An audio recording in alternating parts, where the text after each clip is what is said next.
అనేది తెలంగాణ ప్రజలందరూ కూడా గుర్తించాలి. ఈ ట్యాపింగ్ అనేది చట్టబద్ధమే అని చెప్పి స్వాతంత్రం రాంగమునుపే 1885 సంవత్సరంలోనే ఆనాటి బ్రిటిష్ పాలకులు ఈ ట్యాపింగ్ కోసం ఒక చట్టం రూపొందించారు.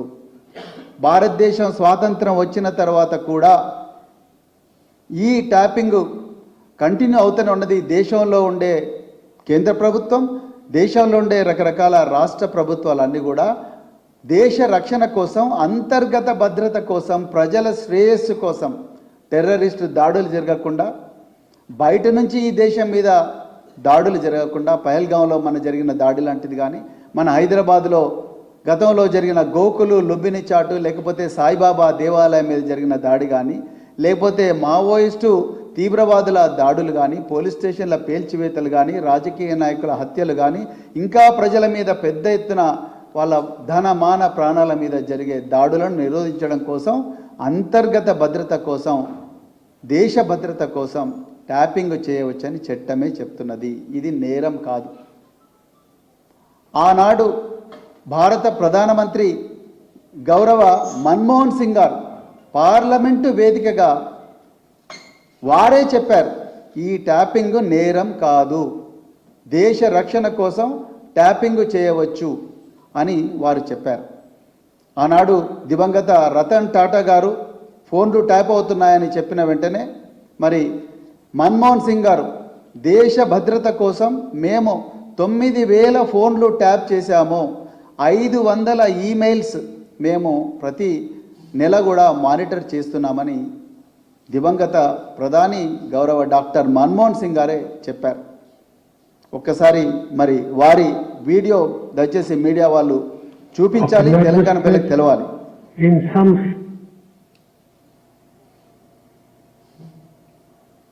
I am aware of the nervousness in some of the corporate sector arising out of the power conferred upon governmental authorities to tap telephones for protecting national security and preventing tax evasion and money laundering.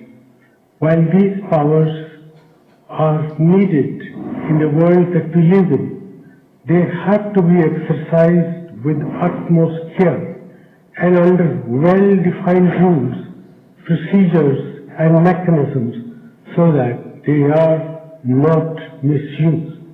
We must also look for solutions through technology to prevent access of telephone conversation to systems outside the institutional framework of government. Legal mechanisms already exist and they are in place. They need to be strengthened for more effective enforcement. I am asking the Cabinet Secretary to look into these issues and report back to the Cabinet within the next 1 year. మిత్రులారా, నాటి భారత ప్రధాని doctor Manmohan Singh గారు ఈ వీడియోలో parliament వేదికగా ఏం చెప్పిండ్రంటే, telephone tapping చెయ్యాలి, చేస్తేనే ఈ దేశంలో పన్నుల ఎగవేత, మనీ లాండరింగ్, అదేవిధంగా దేశ భద్రతకు ఏదైతే ముప్పు ఉందో ఆ ముప్పు నుంచి ఈ ప్రజలను కాపాడే అవకాశం ఉంటుంది. అట్ ది సేమ్ టైం ఈ ట్యాపింగ్ అనేది మరి దుర్వినియోగం కూడా చాలా మార్గదర్శకాలు చేయాలి అని చెప్పి గౌరవ మన్మోహన్ సింగ్ గారే మరి ఈ విషయాన్ని చెప్పిండ్రు. ఇంకా రెండవది, ఇక మన్మోహన్ సింగ్ గారంత స్టేచర్ రేవంత్ రెడ్డి గారికి ఉన్నదా లేదనేది నేను తెలంగాణ ప్రజలకు వదిలేస్తున్నా. కానీ ఈ ముఖ్యమంత్రి గారు కూడా ఢిల్లీ వేదికగా టెలిఫోన్ ట్యాపింగ్ తప్పు కాదు అని చెప్పి రకరకాల, ఇది సాక్షి పత్రికలో వచ్చింది, అదేవిధంగా ఆర్టీఓలో వచ్చింది, టెలిఫోన్ ట్యాపింగ్ తప్పు కాదు, టెలిఫోన్ ట్యాపింగ్ జరుగుతూనే ఉంటుంది అని చెప్పి ఈ ముఖ్యమంత్రి గారు కూడా చాలాసార్లు చెప్పిండ్రు, ఢిల్లీ వేదికగా చెప్పిండ్రు. చాలా పత్రికల్లో కూడా ఇది ప్రచురితం అయింది. 2025లో గత సంవత్సరం ఢిల్లీలో చెప్పిండు. మరి ఈరోజు ఇదే ముఖ్యమంత్రి గారు ఇదే ట్యాపింగ్ కేసును, నేను మళ్ళీ చెప్తున్నా, ఈ ట్యాపింగ్ అనేది దేశ రక్షణ కోసం గోప్యంగా పోలీసులు మాత్రమే చేసే కార్యక్రమం. ఏ రాష్ట్రంలో కూడా దీని మీద చర్చ జరగడం లేదు, కేవలం తెలంగాణలో జరుగుతుంది. కేంద్ర ప్రభుత్వం కింద కూడా ఎన్నో నిఘా సంస్థలు ఉన్నాయి, కానీ ఢిల్లీలో దీని మీద చర్చ జరగడం లేదు. ఎందుకంటే కేంద్ర ప్రభుత్వానికి అది ఏ పార్టీ అధికారంలో ఉన్నా కూడా దీని మీద చర్చ చేయరు. ఎందుకంటే దేశ రక్షణకు మించిన బాధ్యత ఏ ప్రభుత్వం మీద ఉండదు. కానీ 4 గోడల మధ్యలో జరగాల్సిన ఈ ట్యాపింగ్ వ్యవహారం, చట్టబద్ధంగా జరుగుతున్న ఈ ట్యాపింగ్ వ్యవహారాన్ని బజారుకి ఇచ్చిన అపఖ్యాతి ఇలా రేవంత్ రెడ్డి గారు మూట కట్టుకున్నారు. దీనివల్ల దేశ ప్రజల భద్రత, తెలంగాణ ప్రజల భద్రత కూడా ప్రమాదంలో పడ్డది.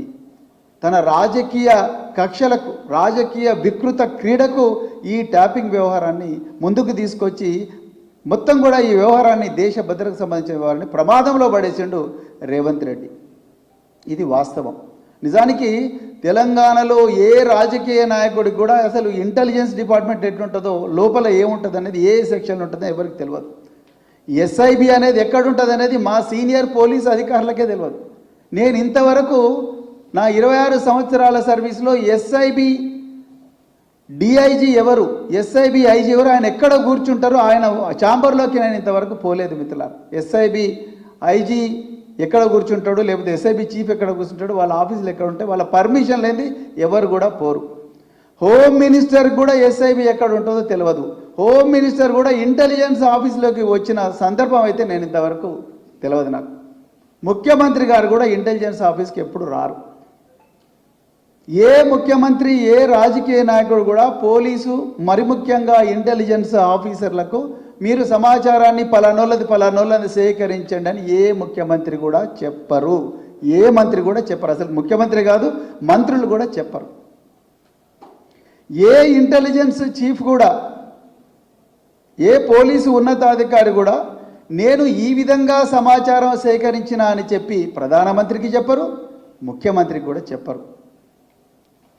మరి అలాంటి వ్యవహారం ఇవాళ చార్మినార్ చౌరస్తా దగ్గర, చిక్కడపల్లి చౌరస్తా దగ్గర, జూబ్లీ చెక్ పోస్ట్ దగ్గర, రిసాలా బజార్ దగ్గర, లేకపోతే మన ఇంకెక్కడో పురాణపూల్ చౌరస్తా దగ్గర, లేకపోతే అఫ్జల్గంజ్ దగ్గర, మరి నాంపల్లి దగ్గర మాట్లాడుకునేంత స్థాయికి రేవంత్ రెడ్డి గారు దిగజార్చిండ్రు. అందుకొరకు నేను అంటూ నాకు భయం వేస్తుంది. ఒక తెలంగాణ బిడ్డగా, దేశ పౌరుడిగా ఇలాంటి వ్యక్తి చేతిలో హోంమంత్రిత్వ శాఖ ఉంది. అదేవిధంగా మరి ముఖ్యమంత్రి కూడా ఆయన్నే ఉన్నాడు. తన రాజకీయ వికృత క్రీడకు, అదేవిధంగా రాజకీయ ప్రత్యర్థుల మీద, ప్రతిపక్షాల మీద ప్రతీకారం తీర్చుకోవడం కోసం ఈరోజు రేవంత్ రెడ్డి గారు ఈ ట్యాపింగ్ వ్యవహారాన్ని వాడుతూ ఉన్నారు. ఇది చాలా డేంజరస్. తెలంగాణ ప్రజలందరూ కూడా గమనించాలి. ఎందుకంటే తెలంగాణ ప్రజల్లో వాళ్ళ రక్షణను చూడాల్సిన పోలీసులు ఇలా రేవంత్ రెడ్డి గారి రాజకీయ వికృత క్రీడకు పావులుగా మారి, కొంతమంది కావాలని ఆయనతో చేతులు కలిపి వాళ్ళ పోస్టింగ్ల కోసం ఆయన ఏం చేయమంటే అది చేస్తున్నారు.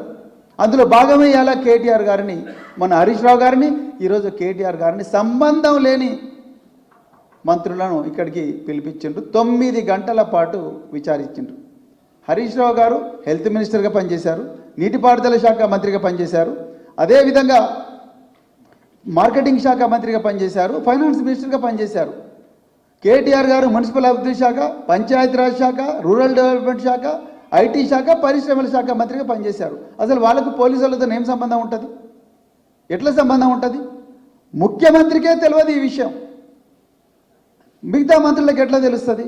సంబంధం లేని విషయంలో కావాలని వీళ్ళందరినీ వేధించాలి. ఎందుకంటే వీళ్ళు కాంగ్రెస్ పార్టీ బహిరంగంగా విచ్చలవిడిగా తుపాకులు పెట్టి ఏ దోపిడీ అయితే చేస్తూ ఉన్నారో, గెస్ట్ హౌస్లలో దందాలు చేస్తూ ఉన్నారో, కోల్ బ్లాక్ల దోపిడీ చేస్తూ ఉన్నారో, ప్రజలను ఘోరంగా మోసం చేస్తూ ఉన్నారో, హింసిస్తున్నారో, వాటిని ఎలాంటి ప్రమాదం ఉన్నా కూడా దాన్ని సైతం లెక్క చేయకుండా ఇలా దానికి వ్యతిరేకంగా